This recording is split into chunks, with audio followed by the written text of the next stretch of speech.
My husband of 7 years demanded that we split all the household bills because he said he wouldn't support a gold-digging woman. The fork stopped halfway to my mouth when he cleared his throat in that particular way. You know the one. When someone's about to drop a bomb on your dinner and pretend it's casual conversation. So, I've been thinking, he said, not looking up from his perfectly seasoned chicken that I'd spent an hour preparing. Things need to change around here. I set down my fork carefully. 7 years of marriage had taught me to read the warning signs. The way he adjusted his collar. The slight pause before speaking. The laptop he'd positioned just within reach on the kitchen counter. What kind of changes? My voice came out steadier than I felt. He finally looked at me, and I saw something I'd never seen before.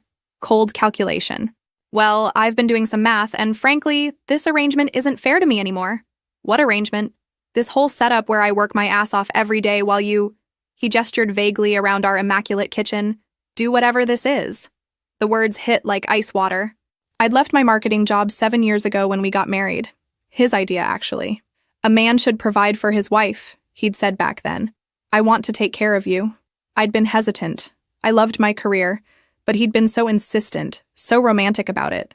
Now he was looking at me like I was some kind of parasite. I've created a spreadsheet, he continued, flipping open the laptop with the enthusiasm of someone presenting a brilliant business proposal. I've calculated all our monthly expenses. Mortgage, utilities, groceries, everything. From now on, we're splitting it 50-50. The screen showed a detailed breakdown of our life reduced to numbers. Mortgage, £2,947. Utilities, $340. Groceries, $580. Insurance, $420. The list went on and on, each item meticulously calculated. But I don't have a job, I said quietly. You asked me to quit, remember? He waved his hand dismissively. That was then. This is now. You're a smart woman. You can figure something out. I'm not running a charity here. I stared at him, this man I'd loved, whose socks I'd been washing, whose meals I'd been cooking, whose mother I'd been tolerating for 7 years, and felt something shift inside me, something cold and sharp and calculating. So let me understand this, I said, my voice taking on a tone I barely recognized. You want me to pay half of everything, starting when exactly? Starting next month. He smiled, clearly pleased with himself. I knew you'd be reasonable about this. You've always been so practical. I looked at the spreadsheet again, noting every detail.